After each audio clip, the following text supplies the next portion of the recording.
Heads up 20ups, it's Monday. And this weekend I cut off a lot of my hair because I had actually been growing it to donate it.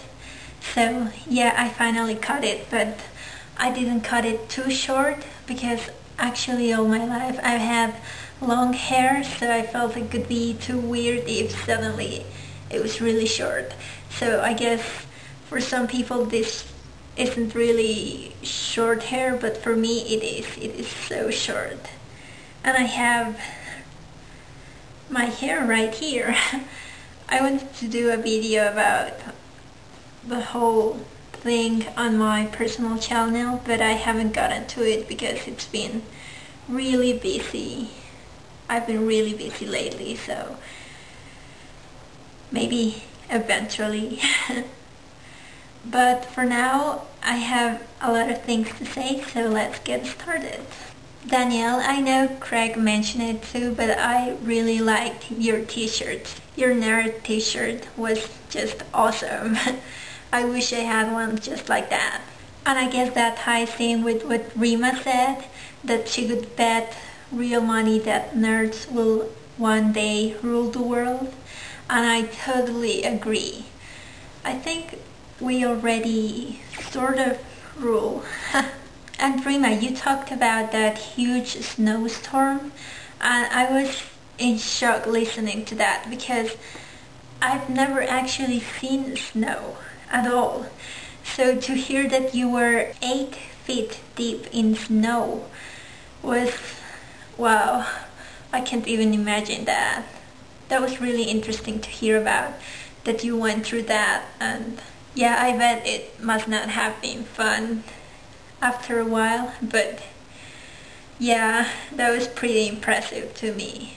Lucy, I think your childhood memory was so heartwarming and awesome. Also, Leilani is super adorable and just so cute. You have a beautiful daughter. And your webcam is really cool too. I wish I could draw in my computer like that when I was taking video. Craig, it's really cool that you got to ride on a Segway. That's just awesome. And you know, I said awesome too much too, but awesome is an awesome word, so what you gonna do about it, you know? Also, I agree with what you said about Lucy's childhood memory, that Santa isn't actually just one person or one character. It's actually the spirit of Christmas. That's a really good way to see things, and that was a really good point. I agree with it. And before I forget, because you asked me a question, I live in Mexico City. TJ, you started talking about almost names, and I don't have an almost name, but my name is my sister's almost name, if that makes sense. My sister is slightly older than me. She's a year and a half older, and when my parents were going to name her, my mom heard somewhere the name Magella, which is my real name. Ginz is just a nickname.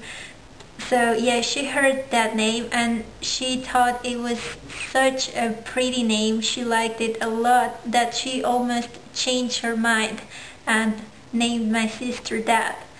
But she already had her name planned, so she kind of just saved it, and when she found out she was going to have another daughter, she said, oh, now I can use that name. And so she named me Magella.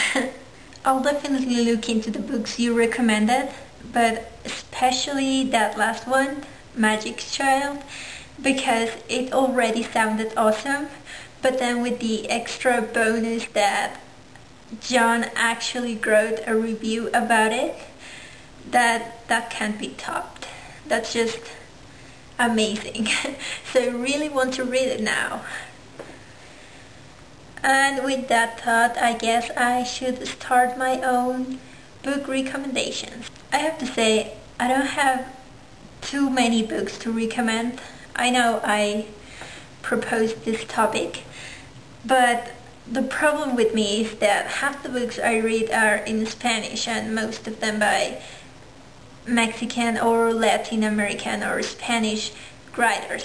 So not all of my favorite books or books I really like have been translated to English.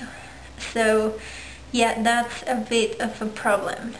But I will recommend some that I've read that I know you can find in English. So here we go.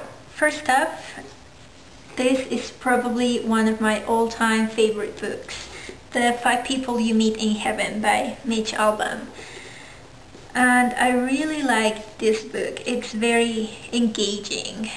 It's about a guy who dies, and then he goes to a place that we will call heaven, and there he learns about his purpose in life and what it meant for him to live, and a lot of things about his life are explained, and it's just very, very good. I really like it. Next, this book, this is in Spanish, but it's called Sophie's World by Joystein Gardner. I don't know if I'm pronouncing that right. This is a novel that talks about the history of philosophy. So it's not a textbook, but it's very informative and educational. But it's pretty interesting too. It's definitely not what I could call light reading, plus it's huge. It has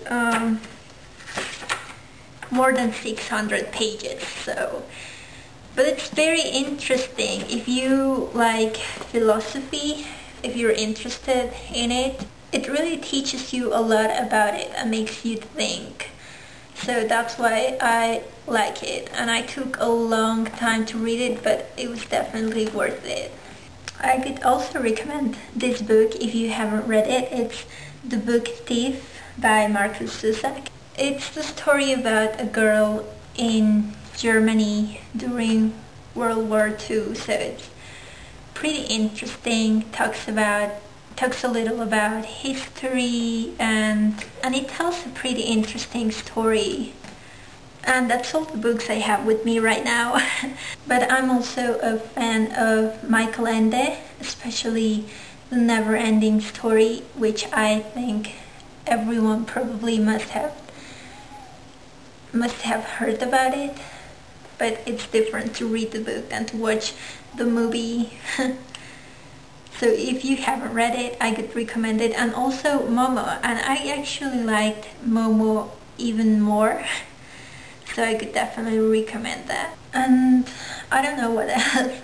I don't have all my books here with me, so I feel like there must be 1 or 2 favorites I'm missing. But right now I can't think of them, so I hope that's good enough. I can't wait to see everyone else's book recommendations. So that's it for this week, I guess. Danielle, I'll see you tomorrow.